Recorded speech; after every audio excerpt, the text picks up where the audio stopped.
그래서 스카티 이거 리포트 보고 뭐지? 얜 아자른가? 어느새 웃음벨로 전락을 했는데 이번 시즌은 다릅니다. 이번엔 다릅니다. 가장 큰 특징은 감독이 좀 나는 16강 못 가면 잘린다.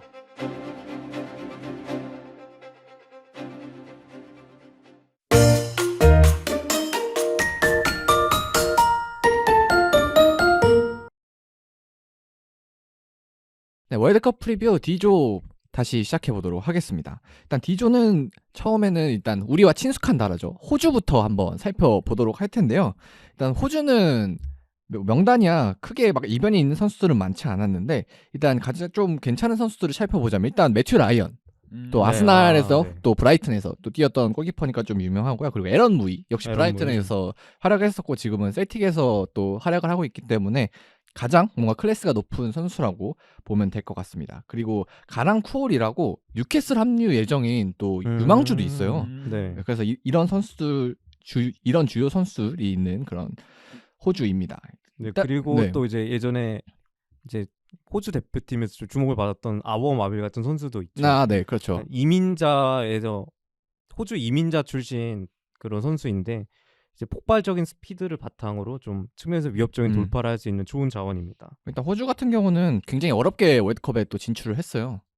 이제 플레이오프를 거쳐서 이제 아시아 플레이오프도 하고 대륙간 플레이오프도 하고 해서 페루를 겨우겨우 승부차기로 이어서 여기까지 왔단 말이에요. 근데 사실 이제 그때 호주 경기력을 보면은 안습이죠. 네, 아까도 이제 제가 C조에서 사우디아라비아가 잘했다고 얘기했듯이 이제 사우디아라비아가 사실 일본이나 호주에 비해서 많이 뒤처지는 팀이잖아요. 네네. 근데 그럼에도 불구하고 호주가 3위까지 밀려났다는 거는 좀 호주가 이번에 좀 흔들리고 네. 있다. 이렇게 생각을 해도 될 만한 성적입니다. 일단 호주는 뭐 아까 언급해드린 여러 선수들이 있지만 일단은 좀 이 팀이 제가 좀 몇 경기를 보니까 수비는 단단하고 좋아요. 일단 수비진에 시드 A리그에서 뛰는 약간 젊은 좋은 선수들 위주로 구성돼 있어가지고 네. 떡대도 좋고 해서 수비력은 탄탄한데 약간 공격 작업 시에 약간 뭐 답이 없는 느낌?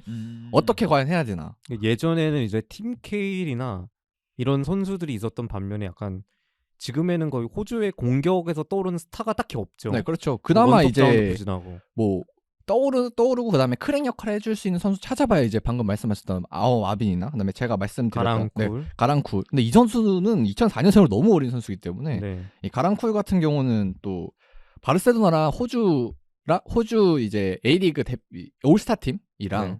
친선전을 한 적이 있는데 프리시즌 경기 때 바르셀로나 그때 진짜 손흥민 선수처럼 막 중앙선부터 계속 치고 들어가서 바르셀로나 수비진을 다 벗겨내고 팁슛을 딱 시도했는데 딱 빗나가는 장면이 있거든요. 아쉽네요. 넣었으면 그냥 네, 손흥민 재림이. 자 넣었으면 진짜 넣었으면. 손흥민 재림이었는데 딱 그걸로 딱 주목을 받고 와 이 선수 되게 잘한다 해가지고 이제 뉴캐슬이 딱 채간 팀인데 아이고. 그래서 이제 월드컵이 끝나면 뉴캐슬로 또 합류를 한다고 합니다.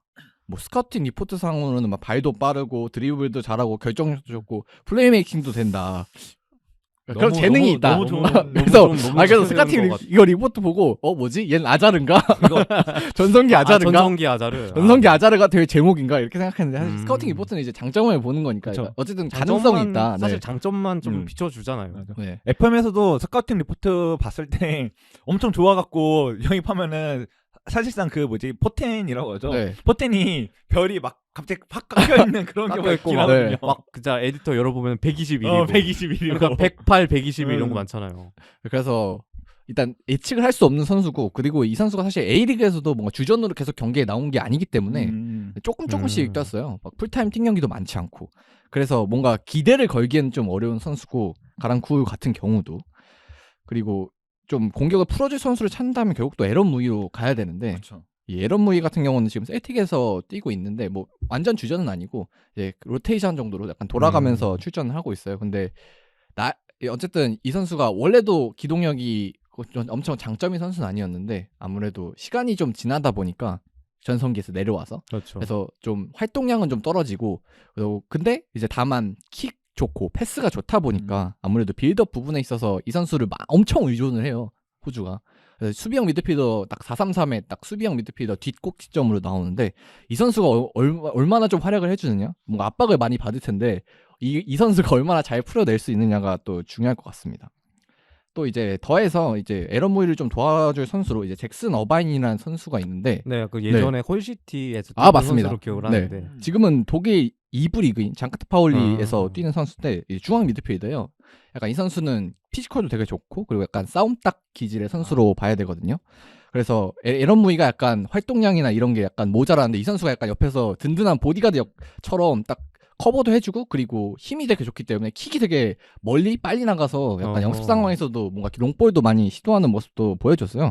이제 그래가지고 이제 잭슨 어바인 선수가 좀 무이를 좀 잘 커버를 해주면은 이 호주도 약간 장점이 있을 것 같은 그런 느낌은 있습니다. 그리고 어쨌든 기본적으로 좀 수비가 좋은 팀이기 때문에 그냥 어떻게 잠궈서 세트피스로 한 골 넣는다. 사실 확실히 세트피스엔 또 장점이 있는 팀이거든요. 아무래도 피지컬이 이제 팀 좋아서. 심장이 좀 큰 편이잖아요. 호주 선수들이. 그렇기 때문에 세트피스 이런 네. 데서 좀 위력을 발휘할 수 있을 것 같아요. 이제 그리고 좀 이 팀이 뭐 혹시나 그럴 일이 있겠나 싶겠지만 혹시 토너먼트에 올라가면 또 승부차기 또 딱 승부차기용 선수 골키퍼가 또 하나 있습니다. 누군가요? 누군가요? 그래서 매튜 라이언 대신에 마지막 그 페루와의 승부차기 경기에서 레드 메인이라는 골키퍼가 있거든요. 이 선수가 딱 네. 120분에 승부차기용으로 교체에 들어와서 하나 맞고 딱 그 진출했거든요. 그 예전에 이제 네덜란드에서 약간 팀 네, 크루를 맞습니다. 연상케 하는 약간 그런 그런 선수군요. 느낌으로 영웅이 됐던 선수인데 혹시나 토너먼트를 가거나 뭔가 승부차기 상황이 온다면 이런 레드메인 선수도 뭔가 쓸 수 있다 이렇게 살펴보시면 될 것 같습니다. 근데 다만 좀 공격이 너무 답답한 팀이고 사실 네. 16강 가능성이 높지는 않죠. 네. 객관적으로. 그리고 이제 지난 A 매치에서는 뉴질랜드와 이제 100주년 기념으로 두 경기를 치렀는데 뭐 이기긴 했습니다만 경기력이 썩 좋지 않았고 그리고 뉴질랜드가 엄청 전방 압박을 많이 했는데 거기에 좀 많이 어려움을 겪었어요. 아이고. 또 이제 그 경기에 이제 히딩크 감독이 약간 팬 서비스 느낌으로 약간 수석 코치 자리에 앉는 그런 이벤트도 있었는데 그래서 약간 그런 기운에 약간 의존해야 되는 그런 호주의 상황 같습니다. 네, 그러면 이제 다음 팀인 덴마크로 한번 넘어가 보죠. 일단 덴마크는 에릭센이 있는 팀이다 이렇게 생각하시면 될 것 같고 그리고 수비 라인에서는 안데르슨이라고 또 크리스탈 팰리스에서 이번 시즌에 또 잘하는 선수가 위치해 있어요. 그래서 그렇죠. 덴마크에는 아무래도 명단을 봤을 때 저희가 아는 선수들이 네. 굉장히 많네요. 네. 맞아요.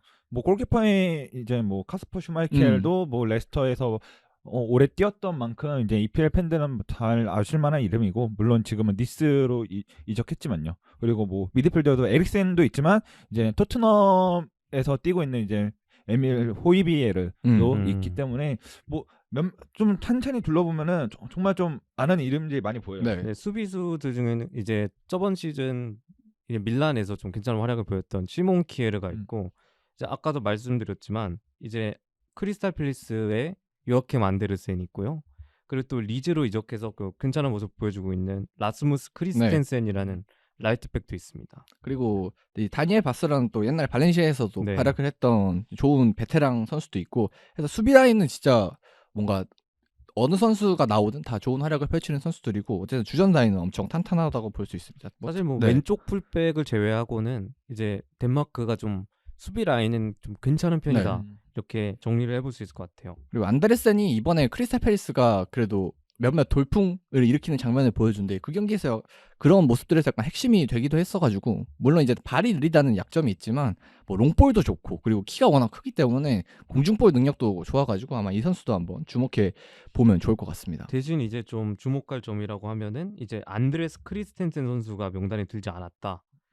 이런 점을 좀 정리해 볼 수가 있겠는데 아무래도 좀 부상이나 이런 이슈가 있었기 때문에 대표팀에 발탁이 되지 않은 것으로 보입니다. 일단 크리스티안 한센 같은 경우는 바르셀로나에서 그렇게 막 크게 많이 경기는 못 나왔는데 그래도 덴마크 자체에서는 계속 나오고 있었거든요. 그래서 약간 그 자리를 어떻게 메울지 뭐 지금으로서는 일단 그냥 키에르가 그 자리에 들어가는 그림으로 나올 것 같은데 네, 덴마크가 백스리도 혼용을 했었기 때문에 과연 백스리를 가동했을 때는 또 뭐 어떤 선수가 나올지 뭐 이런 네. 것도 한번 주목을 해보면 또 좋을 것 같네요. 네, 그 저번 유로에서는 이제 크리스텐 선수가 약간 3백이지만 이제 수비 역할로 전진을 네. 하면서 좋은 모습을 보여줬는데 이번 대회는 좀 크리스텐sen 선수의 그런 모습 볼 수 없어서 좀 아쉽지만 그래도 덴마크가 이제 다른 선수들의 활약으로 좋은 모습을 보일 거라고 기대를 합니다. 그리고 중원 라인으로 넘어가 보면 아까 호이비에르 뭐 얘기도 해주셨지만 일단 중원 라인이 저는 되게 탄탄하다고 생각해요. 일단 주전 선수로는 일단 호이비에르 그다음에 에릭센 그리고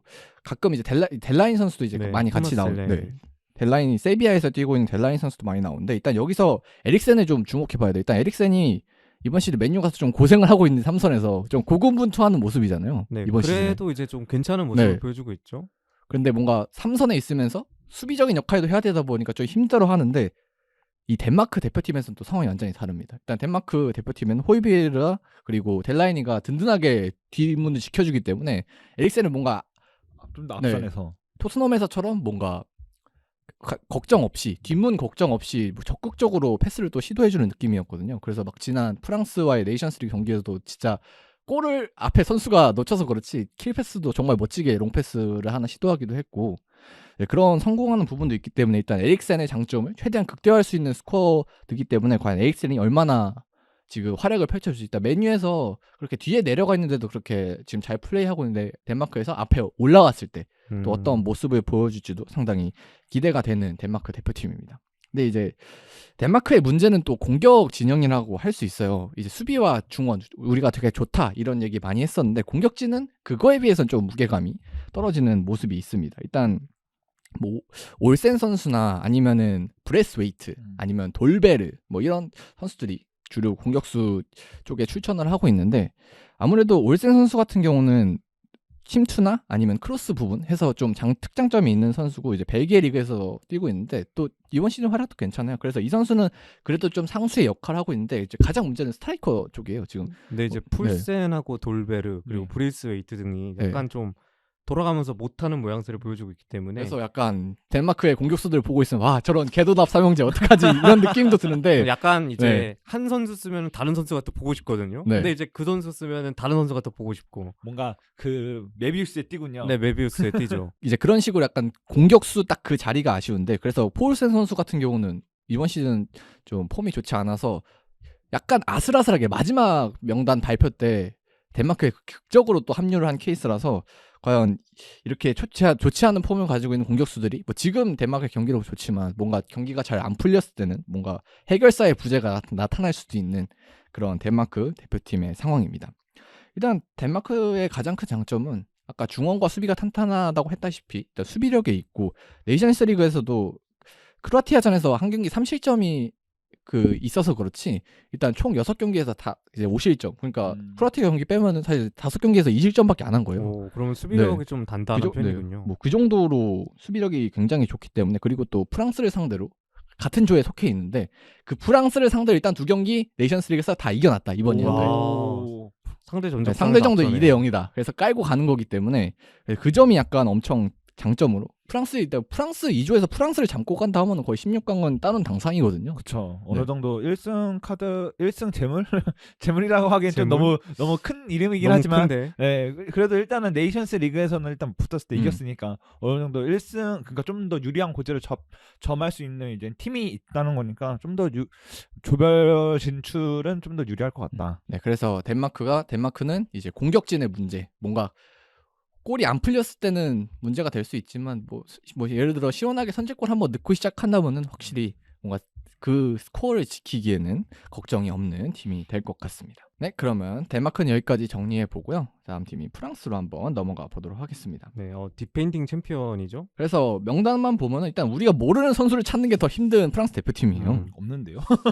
근데 없어요? 좀 이제 아쉬운 거는 아무래도 중원 그리고 부상자들이 좀 많다. 맞아요. 이런 정도로 좀 정리해 볼 수 있을 것 같아요. 일단 부상자가 너무 많다. 이게 프랑스 대표팀의 현재 가장 큰 문제인데 일단 포그바, 캉테, 킴펜베 이런 선수들은 일단 거의 월드컵 시작하기 전부터 이제 부상으로 못 나오게 됐고 킴펜베 같은 경우는 합류했다가 이제 나 못 뛰겠습니다 하고 네. 집에 갔는데 그다음에 또 합류해서도 은쿵쿠가 또 추가로 부상을 당했고 그렇죠. 이거 카마빈가가 훈련 중에서 맞아요. 훈련 중에 막 태클을 한 것 때문에 이제 은kun쿠가 이제 낙마하게 됐는데 결론적으로는 좀 뭔가 거기까지 가서 이제 연습하다가 이렇게 된 게 너무 안타까울 따름인 것 같아요. 근데 뭐 사고죠. 뭐 네, 일부러 그쵸. 그랬겠어요. 네. 그렇죠. 뭐 어쨌든간에 그 우승을 하려면은 옆에서 도와줘야 되는 선수들인데 이거를 일부러 그랬다기에는 좀 그렇고. 네, 어쨌든 뭐 그래서 좀 카마빈가 선수도 좀 멘탈에 좀 영향이 있지 않았을까 맞아요. 우려도 좀 들긴 하고 막 소셜 미디어에 막 비난이 엄청나다고 그쵸. 들었어요. 아무래도 이제 엉크고 선수가 분데스리가에서 굉장히 좋은 네, 모습을 맞아요. 보여주면서 아마 시즌 베스트 플레이어 받았나? 그랬을 네, 거예요. 맞아요. 그래서 이제 은쿠쿠 선수의 낙마가 좀 아쉬운 부분이고, 그리고 또 이제 벤제마 선수도 약간 부상 여파를 겪고 있고, 바란도 부상 여파를 겪고 있고, 어쨌거나 좀 부상과 좀 연관이 많은 프랑스입니다. 뭐 그리고 시즌 중간에 또 쿤데도 오랜 시간 약간 빠져있던 기간도 있었고, 그래서 뭐 부상의 여파가 많은 프랑스 대표팀이기 때문에 이걸 어떻게 하냐가 문제고, 그리고 가장 많은 부상이 나온 중원이 가장 걱정이 되는 포지션인데, 이 포지션에는 일단 카마빈가, 그다음에 추아메니, 포파나가 좀 이 세 선수 중에 약간 두 선수 혹은 세 선수 다 이렇게 해서 중원을 구성을 할 것 같은데, 일단 추아메니 같은 경우는 걱정이 하나도 없어요. 일단 카세미로의 대체자로 레알 마드리드에서 활약하고 있는데, 굉장히 진짜 레알 마드리드 팬분들 모두 다 긍정적으로 평가할 정도로 진짜 되게 카세미로의 빈자리가 느껴지지 않을 정도로 메워주고 있기 때문에 추아메니는 걱정이 없는데, 문제는 이제 카마빈가, 이 선수는 뭔가 번뜩이는 모습은 몇몇 보여줬지만 뭐 꾸준한 활약이 부족하고, 그다음에 출장 수 자체도 교체 출전이 훨씬 많을 정도로 뭔가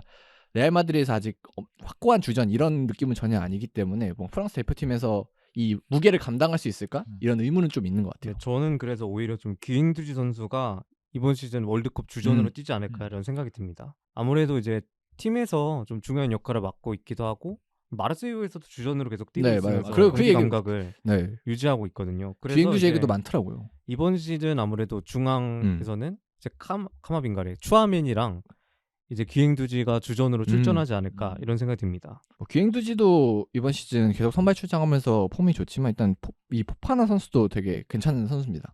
포파나 선수 같은 경우에는 소속팀에서도 되게 좋은 활약을 보여줬고, 그것 때문에 계속 프랑스 대표팀에 선발이 되고 있는데, 이 선수의 가장 뭐 큰 문제라면 아직은 큰 경기 경험은 별로 없다. 일단 팀 사정상 어쨌든 지금 유로파 리그에 나가 있고, 그다음에 네이션스 리그에서도 이제 올해만 본다면 딱 2경기밖에 출전을 안 했어요. 그래서 약간 대표팀에서의 경험 자체는 좀 작다고 할 수 있는데, 어쨌든 수비력이나 이런 부분에는 특장점이 있는 선수이기 때문에 뭔가 상황이 필요할 때는 포파나도 충분히 활용을 할 수 있을 것 같습니다. 그리고 또 이제 프랑스 수비 라인을 보면은 이제 뭐 전문 오른쪽 풀백이라고 말할 수 있는 선수가 한 명도 없어요. 아마도 이 센터백 자원들 중에 한 명이 네. 이제 오른쪽 풀백으로 쫓겨나는 상황이 올 것 같은데, 아마 그래서 이제 쿤데가 네. 이제 오른쪽 풀백으로 뛸 것 같고, 이제 사실 프랑스 대표팀이 예선 과정에서는 이제 조나탄 클로스나 이런 풀백 자원들을 콜업을 했었는데, 이제 좋지 않았죠? 콜업하지 네. 않은 것으로 보면은 이제 쿤데 선수가 거의 뭐 변형 3백에 오른쪽 스토퍼로 나올 것이 자명해진 상황이거든요. 그리고 또 이제 킴펜베가 부상을 당하면서 사실 이제 데시안 감독이 킴펜베를 주전으로 생각을 하고 있었나 봐요. 이제 킴펜베가 낙마를 하면서 원래 이제 왼발 오른발 조합이라고 그러죠. 네네. 네. 이 조합을 구상을 했었는데 킴펜베가 나가리 되면서 이제 왼쪽 스토퍼 자리에 좀 고민이 생기게 됐고, 그래서 이제 인터뷰로 밝힌 바로는 우파메카노랑 코나테를 그 자리를 경쟁시키고 리카 에르난데스랑 테오 에르난데스를 왼쪽 풀백에서 경쟁시킬 것이다, 이렇게 인터뷰를 했습니다. 이제 그 정도로, 아니 테오가 아니라 리카를 못 믿는 건가?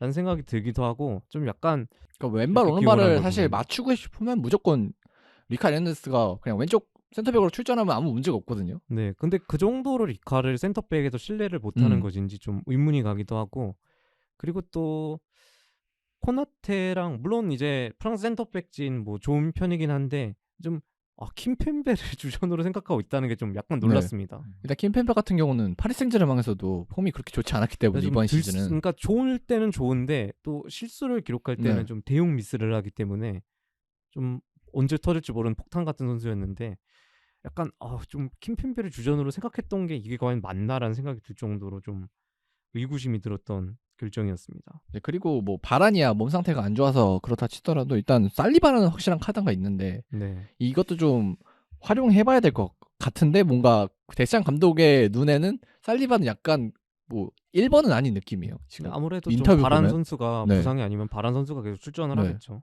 일단 임대 생활을 좀 청산하고 이번 시즌 진짜 아스날 1등 달리고 있는 아스날의 약간 주요 공신 같은 느낌인데, 사실 프리미어리그 베스트 수비로 무조건 뽑혀야 된다고 보거든요. 근데 이번 뭐 시즌 거의 활약은. 전문가들이 네. 다 같이 뽑고 있죠. 그다음에 이번 시즌은 거의 약점이 없는 선수. 뭐 수비력도 좋은데 빌드업도 되고 속도도 빠르고. 심지어 골도 넣고. 네. 그냥 뭐든지 다 잘하는 선수라서 그냥 명단만 보면 무조건 주전에 들어갈 것 같은데. 근데 이제 프랑스 수비진을 보면은 밀려도 이상하지 않다라는 그렇죠. 생각이 드는 라인업이긴 하죠. 이해가 되긴 하죠. 근데 물론 지금 폼에서는 저는 당연히 살리바를 좀 1옵션으로 좀 염두에 두고 나머지 선수를 좀 구성할 줄 알았는데 확실히 좀 의외이긴 한 것 같아요. 이제 그리고 공격진으로 좀 넘어가 보면은 일단 가장 큰 변수는 벤제마의 부상 여파인 것 같아요. 햄스트링 부상으로 최근 어제인가 그 훈련에서도 15분만 딱 있다가 바로 경기 그 훈련장을 빠져나가는 모습을 보였다고 했는데 그만큼 아직 완벽하지 않다는 거거든요. 근데 햄스트링 같은 경우는 이게 하루 이틀 더 쉰다고 뭐가 달라지는 게 아니잖아요. 그렇죠. 그래서 사실 좀 부상 여파가 있을 수밖에 없는 부상 부위죠. 그래서 만약에 벤제마가 못 나온다면 그 사이에 지루가 나와야 될 텐데 과연 이게 잘 먹힐지 지루가 그게 또 걱정이 될 것 같습니다. 프랑스 그래서 입장에서. 이제 은kun구 선수가 아까 부상을 당하면서 이제 프랑크푸르트의 콜로무아니로 수집을 했는데 사실 콜로무아니도 막 득점에 최적화되어 있는 공격수가 아니라 결국 이제 지루예요. 이 선수도 오히려 도움을 많이 기울하고 있는 선수거든요. 그래서 이제 벤제마 선수와 같은 스코어러의 역할을 해줄 수 있는 선수가 좀 아쉽지 않나라는 생각이 드는 이번 공격진 라인업입니다. 물론 벤제마 선수가 제 컨디션으로 뛰면은 문제가 없겠지만 이제 벤제마가 없을 때 플랜을 어떻게 해야 되냐 이런 게 좀 프랑스의 고민일 수 있을 것 같아요. 뭐 그래도 양 윙에서는 좀 좋은 선수들이 있기 때문에 그래도 어느 정도 지루도 AC 밀란에서 이번 시즌 좀 괜찮은 활약을 보여주고 있기 때문에 좀 앞에서 어떻게든 그러니까 변덕규 같이 뭔가 나는 득점 하나 해도 된다. 스크린 플레이 그런 거 해주고 막 거? 그렇게 좀 다른 선수를 좀 더 빛나게 해줄 수 있는 역할로 한다면 지루만한 선수는 또 없는 것 같기도 하거든요. 네, 그랬죠. 그 4년 전에 이제 우승할 때만 해도 지루 선수가 0골을 기록을 했지만 비록 어쨌든 월드컵 우승 스트라이커잖아요. 네, 그렇죠. 그 정도로 이제 지루 선수가 약간 언성 히어로 같은 역할을 많이 해줬기 때문에 물론 이제 4년이 지났지만 그런 역할을 좀 기대해봐도 괜찮을 것 같습니다. 그나마 또 프랑스 공격진에서 다행인 점은 벤제마 선수의 벤제마 선수의 몸 상태는 지금은 알 수 없지만 일단 은바페와 그리즈만은 어쨌든 좋기 때문에 일단 이 선수들을 믿고 가야 될 것 같아요. 멤버가 너무 화려하네요. 그러니까 벤제마가 혹시 못 나오더라도 은바페 그리즈만 있으니까. 뭐 그리고 그 밑에는 또 덴벨레가 확실히 이번 시즌 일단 뭐 긁히는 날에는 솔직히 메시급 플레이, 메시 밑에급 플레이를 메시 밑에급 플레이를 딱 보여주고 있기는 해갖고 혼자서 뭐 돌파 뭐 그다음에 뭐 기회 창출 뭐 득점까지 정말 다방면에서 활약을 해주고 있었거든요. 그렇기 때문에 어느 정도 저는 공격진에서는 물론 벤제마 발롱도르 위너가 없는 것 자체는 좀 프랑스에게는 타격이지만 그래도 어느 정도 그거를 좀 잘 대체해줄 수 있는 자원들이 좀 충분히 포진돼 있는 것 같아서 생각보다 공격수 쪽에서는 저는 그렇게 프랑스가 크게 물론 전술 플랜 A를 좀 바꿔야 되긴 했지만 어느 정도 좀 크게 걱정은 안 할 것 같아요. 일단 그 그리즈만 같은 경우도 약간 어느새 웃음벨로 전락을 했는데 이번 시즌은 다릅니다. 이번에는 괜찮은 활약을 보여주고 있죠. 일단 토스팀에서도 AT 마드리드에서도 약간 살아난 모습을 보여주고 있고 특히 또 프랑스 대표팀만 오면 또 잘하기 때문에 애국자죠. 그렇죠. 지난 A매치에서도 네이션스리그 2경기에 나와서 도움도 하나 기록하고 2경기 다 활약이 좋았거든요. 그래서 그렇던 만큼 그리즈만도 어쨌든 프랑스 대표팀에서는 확실히 기대해볼 만한 자원이라고 할 수 있는데 이제 마지막으로 좀 프랑스의 불안한 점을 뽑는다면 일단 최근에 너무 못해요. 진짜 심각한 게 네이션스리그 6경기 치렀는데 승점이 단 5점밖에 따내지 못했습니다. 사실 이 프랑스가 오스트리아가 밑에 깔아줘서 그렇지 만약에 다른 뭔가 경쟁력이 있는 팀이 왔으면 강등을 당해도 에디션스 리그에서 B로 강등 당해도 이상하지 않을 경기력이었거든요. 그리고 또 디펜딩 챔피언의 저주라는 그렇죠. 그런 저주가 있잖아요. 그래서 이제 디펜딩 챔피언들이 아무래도 디펜딩 챔피언을 잡기 위해서 많은 팀들이 계속 프랑스의 경기를 보고 분석을 하면서 전술을 분석했을 것 같은데 이제 프랑스 대표팀으로 우승을 이끌었던 데스샹 입장에서는 아무래도 4년 전 멤버를 신뢰를 안 할 수가 없거든요. 그쵸. 그래도 같이 우승 나와버렸던 멤버들인데 뽑아야지 이렇게 할 수가 있기 때문에 이제 이런 점을 좀 조심해야 될 것 같아요. 프랑스 입장에서 자만 그리고 막 예전에 있었잖아요. 파볼 같은 거 이런 거를 좀 경계를 해야 프랑스 입장에서는 좀 16강 그 이상의 성적도 노려볼 수 있지 않나. 그것도 우승해야죠. 프랑스 입장에서. 그렇죠. 프랑스 우승이 목표인 팀이니까. 멤버가 아직도 황금 세대인데 그렇기 때문에 프랑스 입장에서는 자만을 경계하는 게 가장 중요한 요소 같습니다. 네, 그럼 여기까지 프랑스 살펴봤고요. 마지막 팀인 튀니지로 넘어가 보도록 하겠습니다. 일단 튀니지는 뭐 잘 알려진 팀은 아닌데 일단 이 팀은 주로 이제 아프리카 쪽에서 뛰는 선수들 그리고 중동 쪽에서 뛰는 선수들 그리고 몇몇의 유럽에서 뛰는 그런 선수들로 스쿼드가 이제 구성이 돼 있고요. 일단 이 팀의 가장 큰 특징은 감독이 좀 선언을 했어요. 일단 이 대회 시작 전에 나는 16강 못 가면 잘린다. 아이고, 그 정도로 좀 의지가 네. 확고하다 이런 뜻이겠군요. 그래서 이게 무슨 소리냐고 기자들이 물어봤더니, 그러니까 감독의 계약 조건상 토너먼트에 진출하지 못하면 이게 좀 남기가 힘들다고 하는. 예, 그래서 약간 내가 살려면 얘들아 16강 가줘. 제발 해줘. 제발 해줘. 이렇게 약간 동기부여가 일단 1차로 돼 있는 상태고, 그리고 이 감독이 잘레 카드리라는 감독인데 이 1월에 네이션스 리그가 있었잖아요. 네. 그래서 딱 그때 원래 수석 코치였는데 이 사람이 근데 그때 감독이 코로나에 걸려서 이 사람이 대신 대회를 지휘하게 됐어요. 근데 굉장히 인상적인 모습을 보여줘서 그 1월 대회가 끝나고 바로 딱 선임이 된 감독이거든요. 이 감독이. 그래서 이 대회 이후로 5승 2무 1패 지금까지. 그런 좋은 성적을 기록했고 그리고 이 1패도 브라질한테 거둔 1패이기 때문에 좀 네. 그건 명예로운 그러니까 죽음이네요. 명예로운 죽음인데. 그래서 사실 좀 전력이 비등한 팀들 상대로 모두 이겼다고 할 수가 있어요. 특히 일본은 3대0, 칠레를 2대0으로 이기는 등 그러니까 유명한 선수는 많지 않지만 굉장히 축구 실력은 탄탄하다 이렇게 좀 평가를 할 수 있을 것 같아요. 네, 끈끈한 조직력과 팀 스피릿을 가진 팀으로 정리를 할 수 있겠네요. 그리고 4-3-3 혹은 4-5-1 이런 시스템으로 나오고 있는데 일단 중원을 든든하게 구성해 놓는 팀 특성상 뭔가 절대 쉽게 지지 않는 그런 팀 컬러를 가지고 있는 팀이라고 할 수 있습니다. 뭐 일단은 좀 주요 선수를 보자면은 일단 엘리에스 스킬이라고 미드필더가 있어요. 쾰른 주전으로 뛰는 선수인데요. 쾰른에서 뛰는 선수고 이제 홀딩 미드필더로 알고 있습니다. 맞습니다. 제가. 그래서 좀 수비력이 장점이고 그리고 깔끔한 커팅과 약간 이런 능력을 보유하고 있는 선수라 아무래도 이제 티니지 대표팀 입장에서는 좀 중원에서 가장 중요한 선수라고 요약을 할 수 있을 것 같습니다. 이 스키리 선수는 쾰른이 지금 15경기를 치렀는데 14경기 모두 풀타임을 뛰었거든요. 네, 그래서 그렇게 주전이죠. 약간 노예로 굴리고 있을 만큼 정말 든든한 선수이기 때문에 그 이번 월드컵에서도 튀니지 중원의 가장 핵심 선수가 될 것 같고 그리고 아이사 라이둔이라는 선수가 있어요. 근데 이 선수는 좀 어렸을 때 프랑스에서 좀 주목을 받던 선수인데 일단은 지금 페렌츠 바롯이라고 페렌치 바롯이 이름도 어려운데 헝가리 팀이죠. 헝가리에서 되게 약간 헝가리의 맹주 이런 느낌이라고 해요. 근데 이 팀이 놀랍게도 모나코를 제치고 유로파리그에서 지금 조 1위로 지금 유로파리그를 조별리그를 마쳤거든요.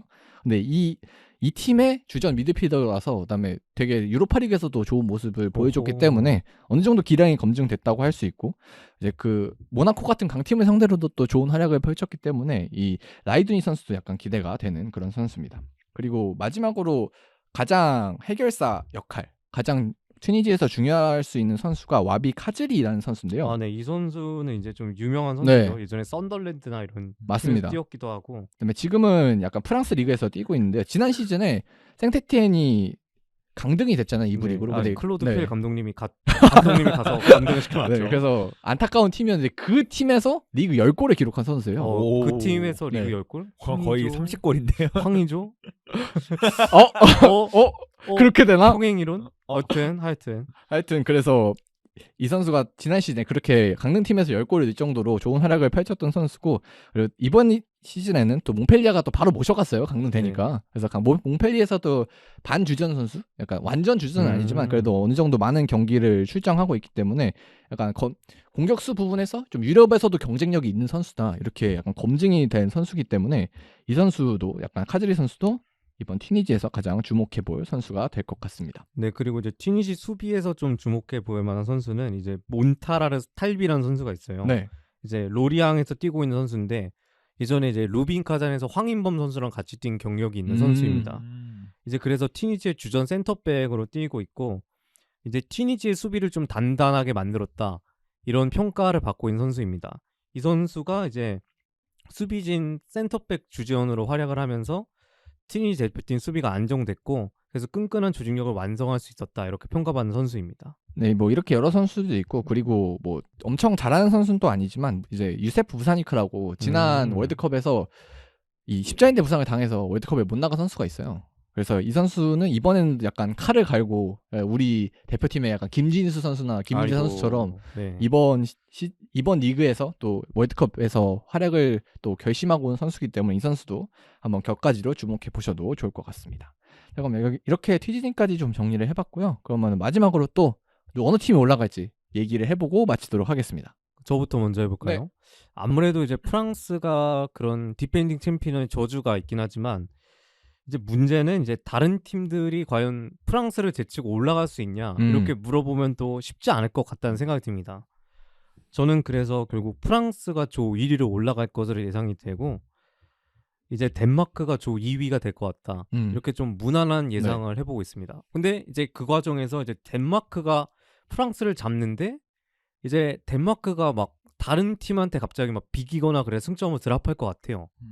그래서 저는 이제 덴마크가 이기지만 그리고 덴마크가 조 2위로 가고 프랑스가 조 1위로 진출할 것 같다는 예상을 해보겠습니다. 저는 개인적으로 역배충의 좀 기질이 네. 지금 좀 발동되는 것 같은데 저는 개인적으로 티니지가 1위.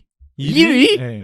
1위? 1위? 예? 티니지가 1위, 2위가 덴마크. 원래는 1위를 덴마크로 하려고 했는데 뭔가 덴마크에서는 좀 아까 방금 말씀하신 대로 뭔가 그러니까 프랑스를 잡더라도 나머지 팀한테 좀 살짝 비길 수 있다. 헤매면서 약간 공격진이 아쉬워서 네, 그런 것거든요. 네, 그런 것도 그런 게 좀 커서 좀 그러니까 뭔가 1위는 못할 것 같다. 근데 조별 예선을 일단 뚫을 것 같다는 느낌이 들어서 2위로 했고 프랑스를 1위 안 넣는 이유는 일단은 저는 개인적으로 월드컵 징크스가 좀 다른 징크스들에 비해서 좀 더 그런 걸 좀 그래도 잘 발현한다. 그러니까 항상 징크스대로 좀 흘러가는 것 같아서 그래서 좀 일단 프랑스가 이번 조별 예선은 좀 뚫기 힘들지 않을까. 물론 그럼에도 불구하고 정말 좋은 스쿼드를 가졌지만 뭔가 지금 뭔가 전체적으로 좀 잡음이 많다. 그러니까 약간 이변의 희생양이 될 것이다. 좀 뭔가 티니지가 그리고 뭐 좋은 이제 막 그런 팀이라고 말씀을 해주셨던 것도 좀 어느 정도 영향이 있어서 저는 뭔가 그러니까 고래 싸움에 뭔가 새우등 터지지 않고 고래 싸움에 뭔가 새우가 잘 빠져나간다. 잘 빠져나가서 어부지리로 뭔가 아. 티니지가 1등을 할 것 같다는 느낌이 듭니다. 저 1위까지는 좀 차마 예상할 수 없었는데 알겠습니다. 역배충의 그런 의견이어서 저는 또 무난하게 1위 덴마크, 2위 덴마크? 프랑스로 보고 어허. 있습니다. 일단 덴마크랑 프랑스 경기 두 경기 다 챙겨봤었는데 프랑스의 경기력이 진짜 경기를 더 못해서 졌더라고요. 그래서 덴마크가 운으로 이긴 게 또 아니기 때문에 이 프랑스가 과연 이 부상자도 많은 상황에서 뭔가 경기력 반등을 이뤄낼 수 있어요. 사실 데샹 감독이 뭐 여러 가지 시도를 뭐 백스리도 해보고 여러 가지를 많이 해봤지만 뭐 결국 결과는 또 좋지 않았거든요. 네이션스리그에서 계속 그렇게 해서 폼이 안 좋기 때문에 덴마크한테 밀릴 것이고 일단 그럼에도 불구하고 선수단이 좀 퀄리티가 있기 때문에 다른 팀들은 그래도 1승 1무 정도는 할 수 있지 않을까 프랑스가 충분히. 네, 그래서 프랑스가 조 2위로 진출을 할 것을 또 예상을 해봤습니다. 네, 그러면 D조도 여기까지 정리하고요. 다음에 또 EF조 경기로 또 돌아오도록 하겠습니다. 감사합니다. 감사합니다.